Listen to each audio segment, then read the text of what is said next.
بسم اللہ الرحمن الرحیم، السلام علیکم ورحمۃ اللہ وبرکاتہ۔ آج میں ایک اہم موضوع پر آپ سے بات کروں گا جو عام پایا جا رہا ہے گرمی کی وجہ سے۔ وہ موضوع یہ ہے کہ دودھ کا پتلا پن۔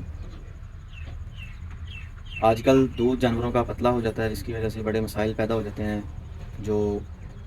جن گھروں میں دودھ جاتا ہے وہ کہتے ہیں کہ جی دودھ آپ کا پتلا آ رہا ہے، پتہ نہیں آپ لوگ پانی ڈالتے ہیں، حالانکہ کچھ لوگ پانی نہیں ڈالتے، لیکن پھر بھی ان کو یہ شکایات آ رہی ہوتی ہیں کہ آپ پانی استعمال کرنے لگ گئے ہیں۔ تو میں آپ کو بتاتا ہوں کہ جو دودھ میں جو پتلا پن آتا ہے یہ کس وجہ سے آتا ہے۔ اکثر دیکھا جاتا ہے کہ جب گرمی ہو جاتی ہے، شدید گرمی، تب بھی جانوروں کا دودھ پتلا ہو جاتا ہے، یا جب شدید سردی ہو جائے تب بھی جانوروں کا دودھ پتلا ہو جاتا ہے۔ اور کچھ جانور جو بیمار ہوتے ہیں، جن کو بخار ہوتا ہے، کسی بیماری کی وجہ سے بھی ان کا دودھ پتلا ہو جاتا ہے۔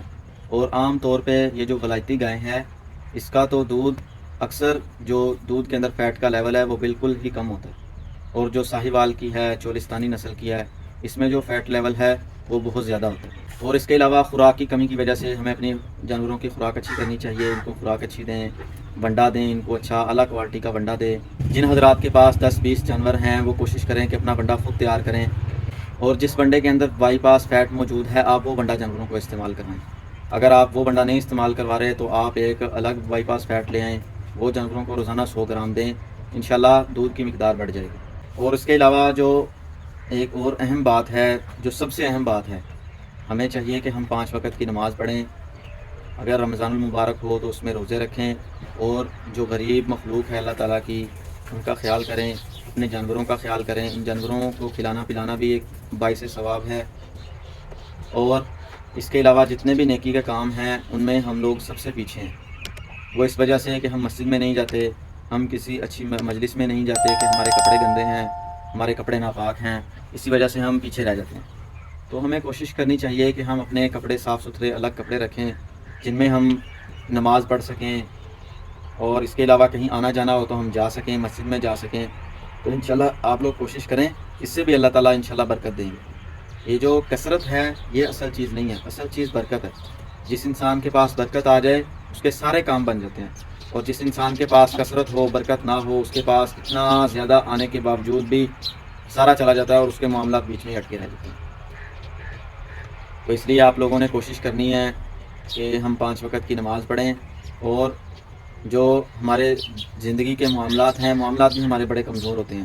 جو لین دین کے ہمارے معاملات ہیں ان میں ہماری اتنی توجہ نہیں ہوتی، ان میں بھی ہم نے توجہ کرنی ہے۔ اور میں آپ کو ایک دیسی نسخہ بتاؤں گا دودھ کے اندر فیٹ لیول کو بڑھانے کا، دودھ کو گاڑھا کرنے کا، کہ گائے ہے اس کا بھی دودھ گاڑھا ہو جائے گا، جو بھینس ہے اس کا بھی دودھ گاڑھا ہو جائے گا۔ وہ آپ نوٹ کر لیں۔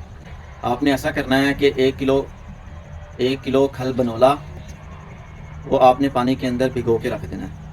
کافی دیر بعد آپ نے اس کا پانی نکال دینا ہے، وہ جانوروں کو آپ نے اگر تو گرمی کا موسم ہے تو آپ نے اس کے اندر سرسوں کا تیل مکس کر لینا ہے، اگر سردی کا موسم ہے تو آپ نے اس کے اندر گھی مکس کر لینا ہے۔ تو انشاءاللہ یہ آپ 4 دن دیں تو جانوروں کے دودھ میں آپ کو واضح طور پر فرق نظر آئے گا، دودھ گاڑھا ہو جائے گا۔ اور یہ ویسے بھی آپ ہفتے میں 1-2 بار اپنے جانوروں کو ایسی خوراک دیتے رہا کریں، تاکہ ہمارے جانور محفوظ ہوں، تاکہ ہمارے جانور مضبوط ہوں، تاکہ ہمارے جانور صحت مند ہوں۔ یہی ایک ہمارا سرمایہ ہے جو ذمہ دار حضرات ہیں، انہی کو بیچ کر ہم اپنے کام چلاتے ہیں۔ تو اگر آپ کو میری ویڈیو اچھی لگی ہے چینل کو سبسکرائب کریں، تاکہ ہر آنے والی نئی ویڈیو آپ تک پہنچ سکے۔ اور اس کے علاوہ اگر کسی بھائی نے کوئی بات پوچھنی ہے تو وہ کمنٹ کرے۔ اگر میں نے کچھ چیزیں کم بتائی ہیں، مطلب جتنی میرے پاس معلومات تھی میں نے کم بتائی ہیں، تو آپ کے پاس جو ہے وہ آپ مجھے معلومات دیں۔ ویڈیو کو آگے ساتھیوں میں بھی شیئر کیا کریں، تاکہ جن کے ساتھ یہ مسائل پیش آ رہے ہیں ان کے بھی مسائل حل ہو جائیں۔ تو یہ میں نے آپس میں آپ لوگوں سے مشورہ ہی کیا ہے، میں نے ایک ناقص رائے آپ کو دی ہے، اگر آپ کو اچھی لگے تو آپ اس پر عمل کریں۔